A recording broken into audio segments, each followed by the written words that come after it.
दुनिया का सबसे बड़ा कातिल या दुनिया का सबसे अजीम फातिह, एक नाम जो तारीख के हर सफ़े पर खून से लिखा गया, जिसने हर शहर को मिट्टी में मिला दिया, हर दुश्मन को जलाकर राख कर दिया। ये कहानी है चंगेज़ खान की, जिसे दुनिया गेंगिस खान के नाम से जानती है। 1162 में आज के मंगोलिया के इलाके में ओनोन रिवर के करीब एक लड़का पैदा होता है। नाम रखा जाता है टेमुजिन। उसका बाप एक मंगोल चीफ होता है, लेकिन जब टेमुजिन सिर्फ 9 साल का होता है, उसके बाप को जहर देकर मार दिया जाता है। कबीले के लोग उनका साथ छोड़ देते हैं, भूख, गरीबी और बेआसरा जिंदगी। ये था उस लड़के का बचपन जो बाद में दुनिया का सबसे बड़ा कॉन्करर बना। टेमुजिन ने छोटी उम्र में ही तलवार उठाई और दुश्मन कबीलों से लड़ना शुरू कर दिया। वो दोस्ती निभाता तो आखिर तक, लेकिन दुश्मनी में उसकी सोच सिंपल थी। जो मेरा साथ दे वो जिंदा, जो मुकाबला करे वो जमीन में दफन। 1206 में मंगोल कबीले उसे एक नाम देते हैं, चंगेज़ खान, जिसका मतलब था दुनिया का हुक्मरान। चंगेज़ खान ने सबसे पहला हमला किया वेस्टर्न जिया और जिन डायनेस्टी यानी कि चाइना पर।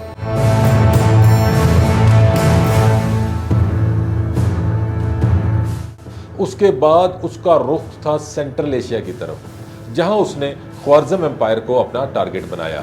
ये एम्पायर उस वक्त मुसलमानों का एक अजीम मरकज़ था। ईरान, अफगानिस्तान, उज़्बेकिस्तान सब कुछ उसमें आता था। एक मुस्लिम गवर्नर ने चंगेज़ खान के 2 सफ़ीरों को कत्ल करवाया। ये उसकी ज़िंदगी का सबसे बुरा फैसला था। बुखारा, समरकंद, निशापुर, बल्ख, हिरात, ये सब शहर चंगेज़ खान ने जला के राख कर दिए।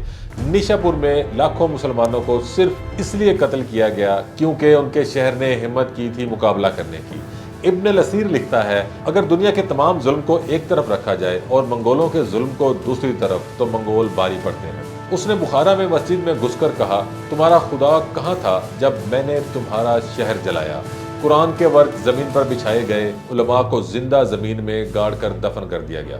ये चंगेज़ का पहला तारुफ था मुसलमान दुनिया के लिए। जब ख्वारिज़्म के एक शहजादे जलालुद्दीन ने मुकाबला किया और भागकर इंडस रिवर क्रॉस किया, तो चंगेज़ भी उसके पीछे आया। लेकिन पंजाब में दरिया के पार खड़े होकर उसने वापस मुड़ जाने का फैसला किया। अगर चंगेज़ खान इंडिया में घुस आता, दिल्ली सल्तनत का अंजाम कुछ और होता। 1227 में जब वो वेस्टर्न चिया के खिलाफ मिशन में था, चंगेज़ खान मर गया। मौत का सबब अब तक एक राज ही है। कुछ कहते हैं बैटल वाउंड से, कुछ कहते हैं गिरकर चोट लग गई थी। उसका मकबरा एक राज है।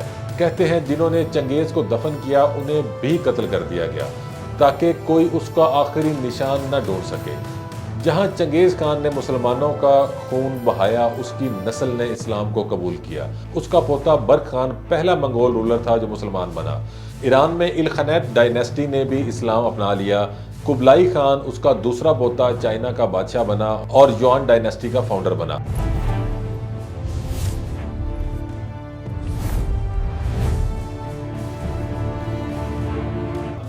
1398 में तैमूरलंग, जो चंगेज़ खान की नस्ल से था, हिंदुस्तान पर चढ़ाई करता है। उसने दिल्ली में लाखों हिंदुस्तानी मुसलमानों और हिंदुओं का खून बहाया।